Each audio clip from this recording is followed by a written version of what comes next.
I'm going to be over here a little bit as well. So that way I can still see all the comments, things like that. Now, everybody, if you guys are watching, let me know if you can hear them. David and Lena, go ahead and let's get started a little bit and tell us a little bit about what you're currently doing right now as you are kind of out and about in the world traveling. Absolutely. Sure. So we're married with Miles. We decided to take 3 months off and go explore the world. We're doing a around the world trip in 85 days, going to 11 different countries. We're doing it mostly through points and miles. So David will elaborate. So we've done some smaller trips before and kind of got a little bit more comfortable. By smaller trips, some weekend trips, or even a week and a half or so in Europe, those sorts of things. And we were kind of ready to take the plunge and see some of the world that you can't really do in a week or two. So kind of doing a tour of all the spots we wanted to see in Asia. I can't see it all, but spending about 2 months traveling through Asia, roughly a week in each place. And then we're going to go through the Middle East and finish up in Europe, and then fly back home to Miami. That's awesome, guys. To be honest, I'm actually really jealous. and I know you mentioned in there, you guys first kind of got your start with like Europe and some other places with points and miles, and then have kind of almost graduated from there, right? Where now you're kind of taking it to that next level with the longer trip and kind of going different places throughout the whole world. Absolutely. I love it. I love it. And it's cool to hear that, because Aaron and I are taking our first kind of Europe trip, which is what you guys did in just a couple months here. And that's just what I would love to do someday, is exactly what you guys are doing, and kind of just take a longer trip with the points and miles and make them go further, right? Make those points and miles go further. Yeah, and one thing that we want to do, one of the reasons we're doing this interview, it's not necessarily about ourselves, but really to inspire other people. That kind of some of the barriers and roadblocks you may think where we fell in love with traveling, but that's not really sustainable. And the trip was kind of once in a lifetime. We weren't quite ready for that. We looked around. There were like young people on their honeymoons, and then some older people in kind of maybe their 50s or 60s who were doing it as more of a bucket list item. And we thought, well, surely there should be some way to continue on after just our honeymoon.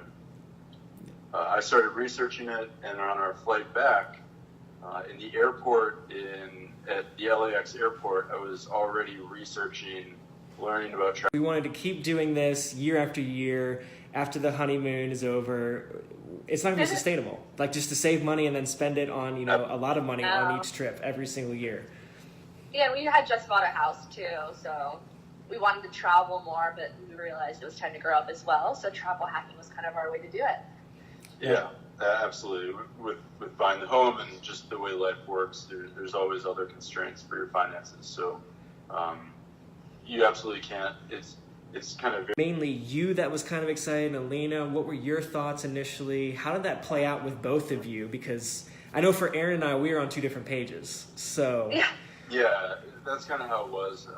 I had done a lot of the reading at first, and I kind of approached my new wife, and I said, hey, I want to apply for a few credit cards, and she thought it was crazy. And I'm like, is it going to affect our credit? We just bought a house. And it's crazy to see over the past 2 years. I feel like our credits have actually gone up a lot. Yeah. So if you prove me wrong, and it's been pretty cool to see like that growth in the past 2 years. Definitely something I wasn't expecting. Absolutely. So, but David, with you, I mean, how did you, I guess, kind of approach that with her, other than just, hey, I want to apply for some cards? Did you kind of think about that, or you're just like, I'm just going to tell her because I'm so excited? It was a little bit of both. I think she trusted me when we got married. So I think we were dating about 4 years at the time. So she knew from different times in the past where I said, hey, this is going to be a really good thing. Just kind of please buy into it. I think there was some trust. There was also some resistance because everyone else in all of your other friends that you talk to about this, they say, don't do that. It's crazy. Don't, credit cards can be kind of really evil sometimes and ruin people's lives. And so out of concern for us, we also faced a little bit of resistance from some of our friends and family. But ultimately, it's just about kind of trusting each other and trusting the process, doing it together. I think it's very, very important to make sure both partners kind of buy off into it. Not 100% at first, but you want to maybe tell. So I kind of learned that this would be a really good thing just by reading a lot online. Yep. You want to share maybe? Yeah, I guess my breakthrough moment was 2 years ago. We flew from Miami to London on business class direct. It was amazing, and David had really talked this up to me. He was like, "This would be great. We're going to fly business class." We did it mostly through points. It was pretty much totally free, except we used some Delta points, and it cost us $5.60 to fly business class from Miami to London nonstop. Yep. And when I walked on the flight and I saw this incredible experience and this crazy flight with a bar in the middle of our seats, I'm like, this is amazing. Okay, I'm all about travel hacking. Let's do this forever. I love it. So that first trip. Yeah, and then it's even amazing. Upon that, it wasn't just a flight; it was this arrivals lounge that they greeted us like we were royalty. There were showers and gourmet breakfasts and massages. It was just life I never thought that we could have and be feasible if it weren't for travel hacking. And it was all for $5.60. Correct. Yeah, for that one-way flight. Originally, it was 62,500 Delta points. Now it's gone up. Kind of all of these deals get a little bit worse over time, especially the ones that are a little too good to be true. Like this one just seemed like such a great deal, and we were able to take advantage of it. If we had looked at it again now, we might not have been able to do it. So some of it is just about just seizing the opportunity when you have it. Yeah, definitely. And kind of just going for it. Yeah. And you I think you somewhat mentioned it, right? Where you said some friends and family, like people you might have talked to about this before, were kind of resistant or like pushing back a little bit of, well, these things are evil, maybe not so good. So you might have answered it with that, but did you guys have anybody helping you in the beginning when first starting this? And if so, like, who were those people? And if not, then what kind of tools and resources did you go to? I know you said you researched on the internet, but what are some specific ones that you might have looked to in order to help you get started in all this? So we didn't have anyone helping us directly, like coaching us individually or kind of walking us through this whole process. So we were kind of blazing our own trail in some sense, but also this whole world is all about standing on the shoulders of giants. There's many people who have come before us who have figured out how this works. There have been people travel hacking since the 80s and 90s. Some of the influencers we wrote down, there's kind of some major blogs out there. I think one of the first ones people learn about is the Points Guy. With Brian, he's awesome in terms of spreading the word and making it something that people actually know about. There's some other ones that are sort of larger enterprise type blogs that we think are great. One of them is View from the Wing with Gary, and 1 Mile at a Time with Ben. They have great content. However, we also prefer some of the smaller bloggers who maybe only have one writer or kind of write a little bit more intimately and kind of a little bit more real. We think the big blogs are great, but we like to get our information from kind of individual people's stories. So we wrote down a few, and these aren't small in the sense, full compliments to all these people, but one of them that we like as kind of an alternative viewpoint is Frequent Flyer, spelled Free. He has a website, frequentflyerbook.com, and he has really great posts in there that kind of go against the travel hacking norms a little bit. Some of the other ones we like are Nomas Coach, Monkey Miles. Love that one. Like Mommy Points. Yep, Mommy Points. Mommy Points. Which is very family oriented, talking about traveling with kids. Mommy Points. We don't have kids, and so some of it, there's just so many different type of bloggers for different audiences. I also really like another guy who writes now for the Points Guy. He used to go under the moniker Devil's Advocate. His name is Julian, and he writes for the Points Guy. So I'll read kind of his specific posts on the Points Guy, but. So they were kind of the ones so following all these blogs is kind of what got us started and launched and kind of gave us our tips to where we are today. Yeah. Yeah, and one of the really hard parts is separating the signal from the noise. There is a lot of chatter online about travel hacking, and then there's also even more conversations. There's so many blogs about just traveling in general or individual areas you may want to travel.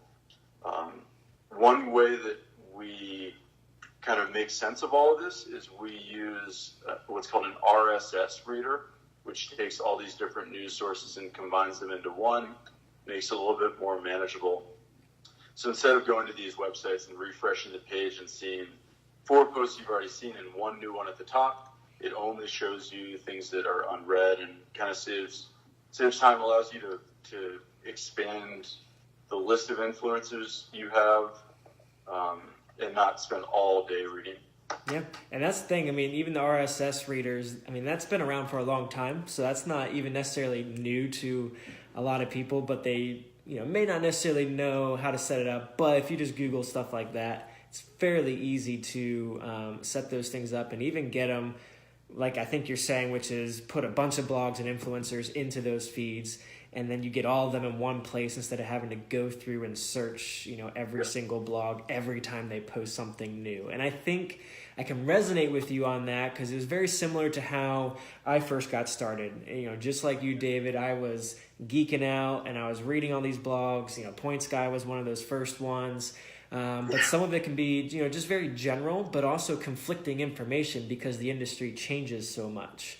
And so I found myself constantly going kind of back and forth. Absolutely. Well, does this resonate to today, or is that rule now changed? And so, yeah, you very much had to kind of keep up with it and do the research on it. And that kind of transitions me into this next question / point I'd like to ask you guys about. What if you could start all over again? You're back to that honeymoon trip. You're coming home. You're like, all right, this isn't sustainable. We can't keep doing this. You're doing some research. What do you wish was kind of different today if you could start all over than back then when you first got started? Like, what would you have loved to have as like a tool or a resource when first getting started? Was it just the blogs? Is there something else? What would that look like?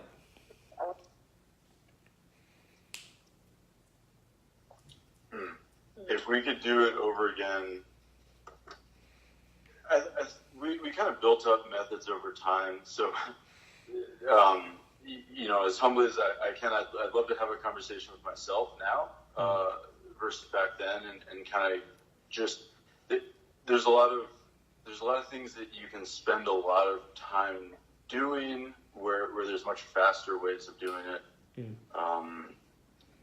In terms of like tools and resources that we didn't know about at the time, that we've kind of built, that we learned about by doing and by reading.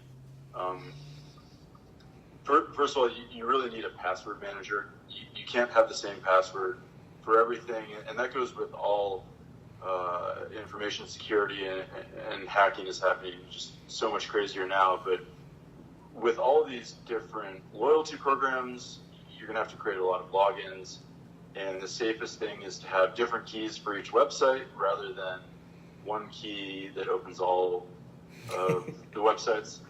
So I think a password manager is a must, and having a good system in terms of keeping track of what accounts you have and which ones have points balances on it.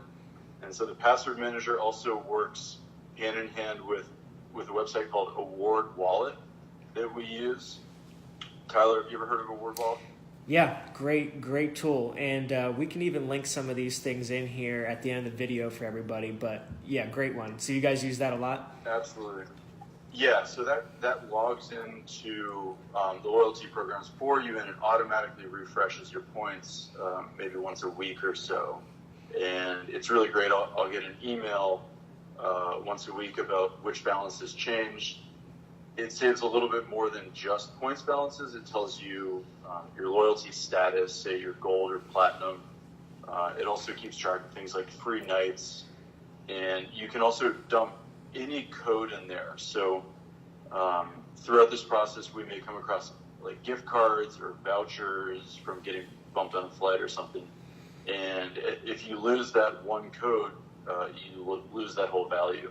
Yeah. And so it's nice to be able to dump that either into our password manager or into Award Wallet to save that. A third resource that we use in terms of booking flights, well, there's two of them that kind of, again, go hand in hand. We use Google Flights to find the prices and the routing, and then another website called awardhacker.com.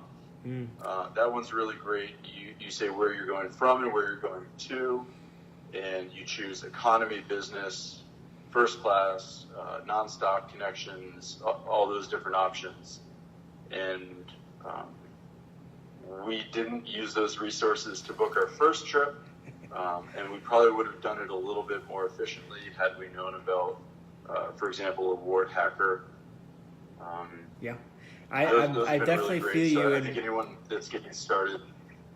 Yeah, I was gonna say I feel you on it because I was the very same way. So like the first flights that we ever kind of booked and things like that, even the first cards that we got probably weren't the best ones for us at the time, but I had no idea when first getting started.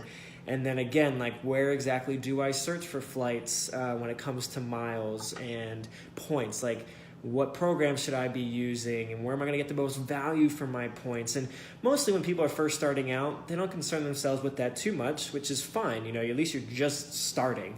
But like you said, I mean, with tools like Award Wallet, being able to just keep track of everything. So maybe at first with one or two cards, you're not going to struggle with any of that.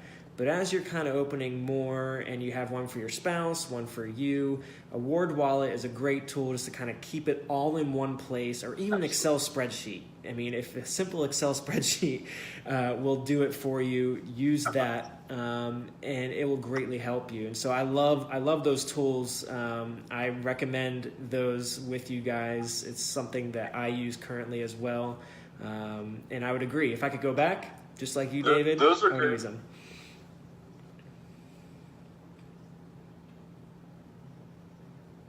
Yeah, so those are great for keeping track of points balances.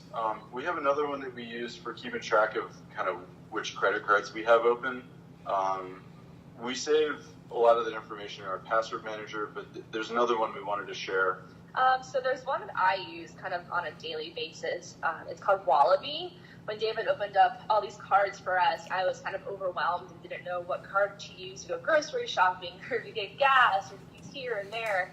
So this app called Wallaby is amazing, and I wish I had known about it when we first started travel hacking, because it tells you which card to use after you register all of your cards, where to maximize the most points that you can get. So if you're grocery shopping and if Wallaby detects you're at Publix or Walmart, it'll say, hey, you should use this card because you'll get the most points if you use this card.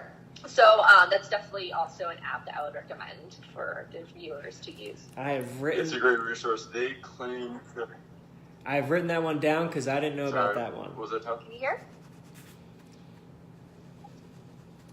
Oh, it's awesome.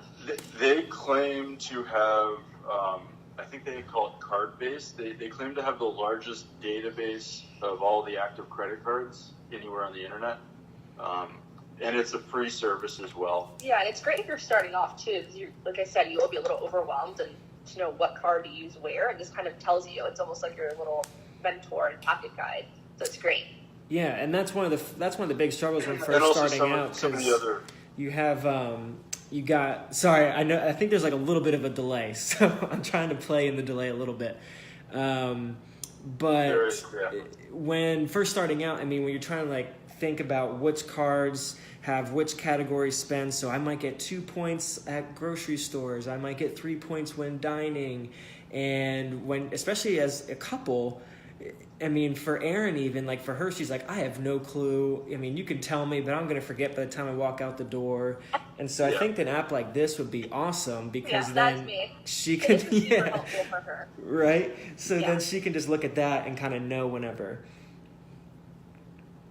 Yeah, that's great. Yeah, so it's an iPhone app called Wallaby. The website is walla.by if you're looking for it. Okay. And we could share these links too after. Yeah, absolutely. Awesome. Let's see. I think that's pretty much it. What about you? What do you use in terms of online resources or kind of tips and tricks that you have? Yeah. We'd love to learn from you as well, Tyler. Yeah, I love it. So similar to kind of Wallaby, the Points Guy has his own type of app, which you can store as far as your annual fee dates in there, kind of like a Ward Wallet and a Wallaby put together, I guess. So you also say, hey, you're located at this Publix or this grocery store or whatever, use this card. So I kind of use that. As far as booking, I also do the Google search, and then we'll go into things like Award Hacker to look for the different points values and how much would it take for me to get from here to Europe or whatever, and then go and use that different points program. So I'm kind of in the same boat as far as the tools and resources that we use as well. And if not, they're at least very similar in the fashion that they work. Absolutely.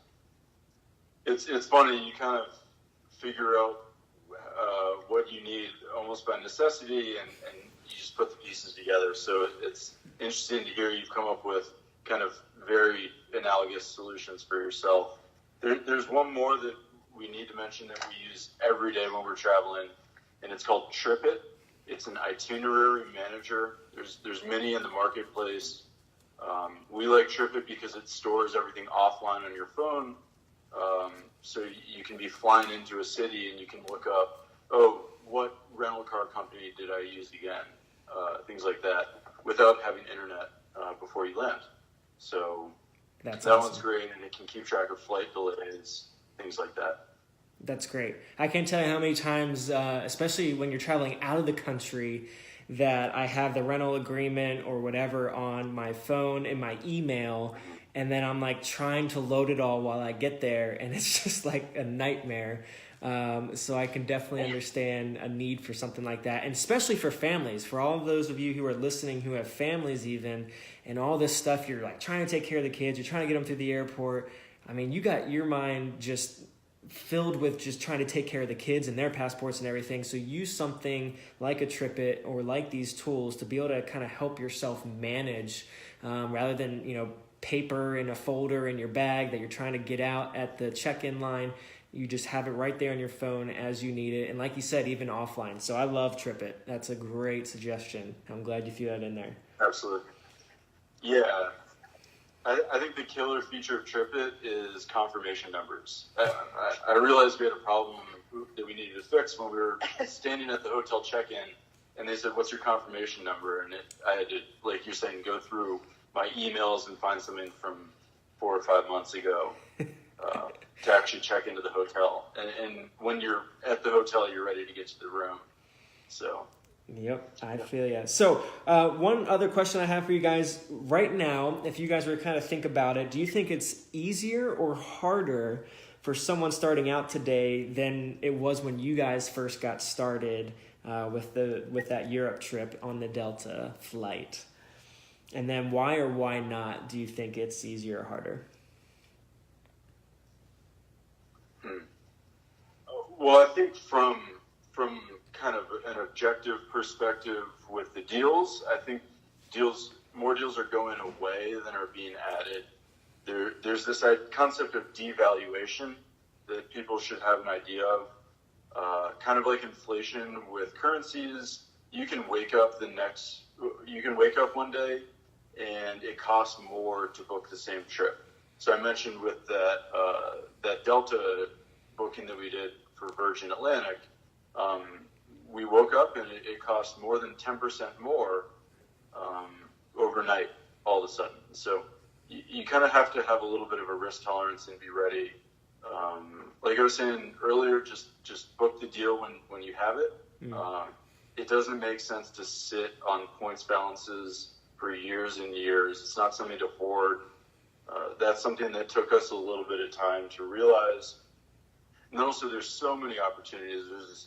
There's many ways of getting points, and just signing up for credit cards with sign-up bonuses. There's so many cards, and you can always get more points. So spend them now because you never know what they're going to be worth tomorrow. I also feel like there's a misconception that people think that when you travel with miles and points, you have to spend all this money to accrue those points, and that's not necessarily true.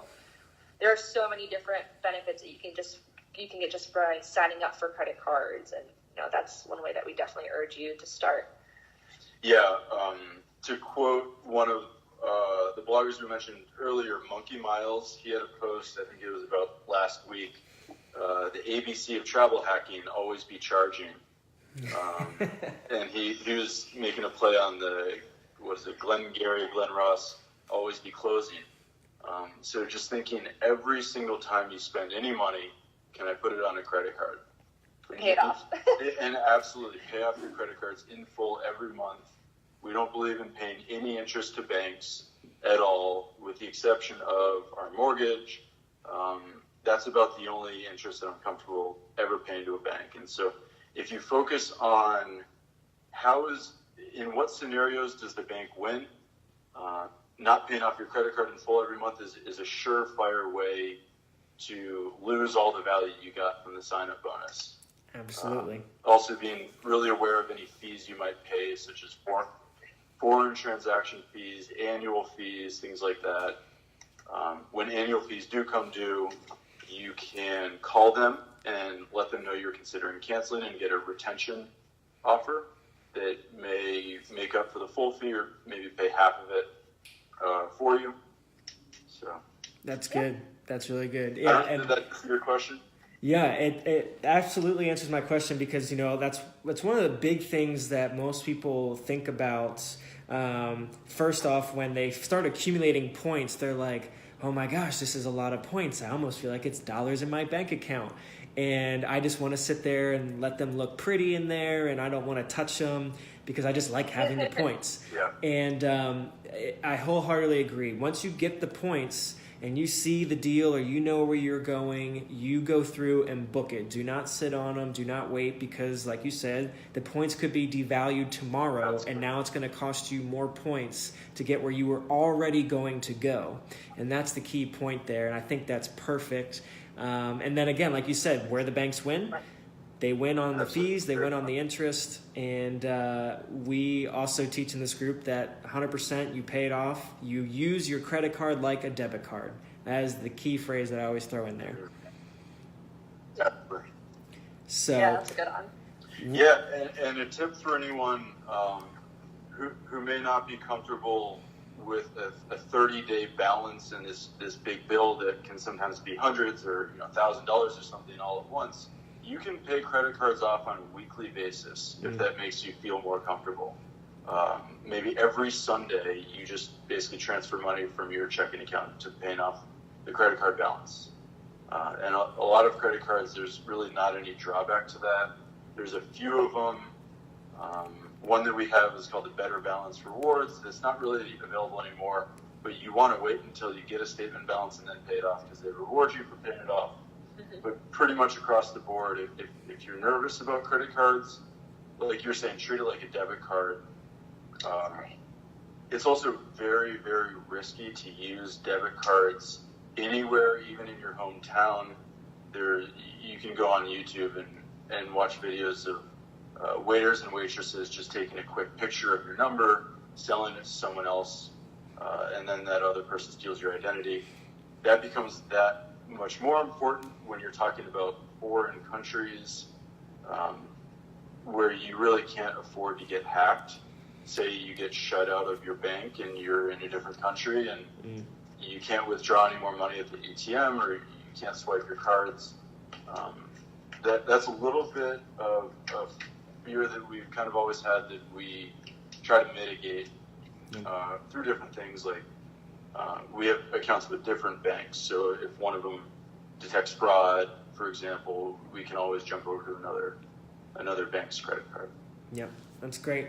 That's great. And it kind of does minimize that risk for you, especially if you're traveling abroad. And like I'm already thinking about that for Aaron and I as we get ready for Europe, and making sure that we're protecting ourselves as we're over there, just like I'm sure you guys are right now as you're over in Asia. And that stuff can happen anywhere. And you don't want that to happen when you're not in the US or at home. It's much harder on you when you're traveling and all of a sudden now your funds are shut down and you have no access and you're like at a hotel and that's all you got. Like you literally need the money. So that's a great point. What I want to do in just kind of closing, one, kind of get a little bit of a glimpse of where you guys are heading and what's kind of your trip looking like in the next month or two. And then your final thoughts and just closing, any little last tips you want to give to the group as some of them are getting started right now. Most of them, this group's only been around for about a month or so. So most of them are kind of getting started in this idea, just getting cards for the first time. So any closing remarks you might want to have along with telling us what your trip is looking like the next month or two. Do you want to share? Sure. So we're in Japan right now. We're in Tokyo right now, and we're going to be touring Asia for the first 2 months of our trip. So from here, we'll be going to Beijing, Vietnam, Bali, Singapore, Thailand, and Cambodia. From there, we'll be flying to Dubai, and from there, we'll be going to do a little tour of the Greek islands, so Santorini, Mykonos, Athens. And then from there, you can take the first. And then we're going to go visit Spain, see Barcelona a little bit, and then we plan to fly back home from France, from the southern Mediterranean coastline of France. So we're going to do a little bit of traveling there. We gave ourselves about a week or 10 days to get from Barcelona over to kind of the Marseille and the Nice area. Mm-hmm. Which we've never been to. So we're really, really excited about our trip. We're very grateful for the opportunity to have this. It's been we've done it mostly on points.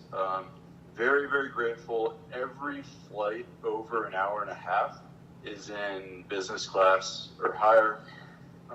And that's kind of just something we never really thought was possible before. Like I was saying before, just taking small trips and getting comfortable with the process. Like we just did share our Japan Airlines experience. So we flew from LA to Tokyo first class on JAL. They pretty much, you roll up and there's like a red carpet. I'm like, whoa, this is totally not what we're supposed to be in life. But thanks to travel hacking and this flight basically cost us nothing, we did it. So that was a huge accomplishment for us. And the first class experience, it's kind of hard to describe. On the entire plane, they only had 8 first class seats. It's a step above the business class, totally different from what most people consider first class, which is domestic first class. They treat you like a rock star. It's just absolutely incredible. And it's definitely the way to travel. It was the longest flight we'd ever done, about 12 hours. And so it was a lot more comfortable than doing it in an economy. And also it gives you a lot more energy when you finally do get to your destination versus being kind of cramped up in economy for 12 hours on a red eye trying to sleep. So, and this is all really thanks to Points and Miles. It's been an incredible thing for us, and we don't really have any goals for everything that we're doing in terms of Married with Miles, other than to spread the word, we just want to show people that it's attainable. So I think kind of in terms of a closing remark for me, and then I'll let Alina finish up, is just go for it. Just book the trip. So you can always be risk averse or risk tolerant, and if you're afraid of getting hurt, you would never leave your house. And there's just a lot to see in the world, and instead of focusing on the reasons why not, instead try to create an experience that you would never want to miss. So that's kind of my thought is just go for it.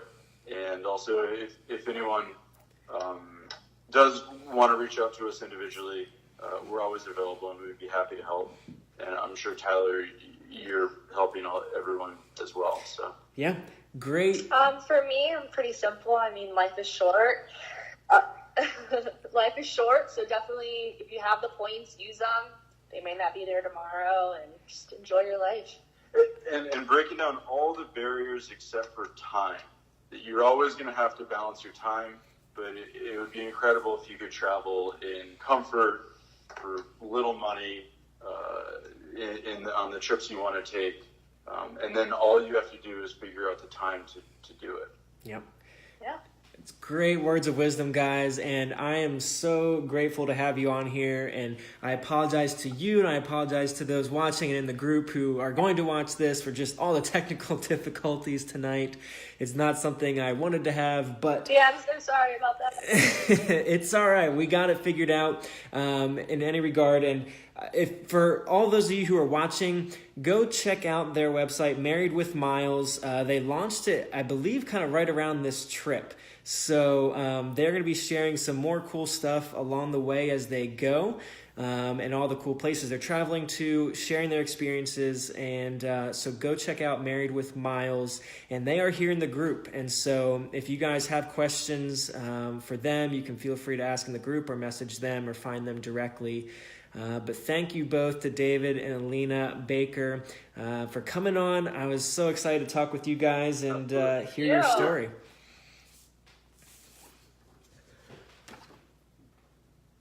Oh. Thank you for having me. All right, thank you so much for having us. This is really a privilege for us. Awesome, guys. Well, thank you very much. Have a great rest of your day as you're in Asia and I guess over in Japan and Tokyo. I'm sure you guys will have a lot of fun, but we look forward to talking to you guys again soon. Yeah, I hope you have a great trip coming up in Europe. That's really exciting for you, Tyler. Thank you. We're pretty pumped. All right, guys. Have a great day. We'll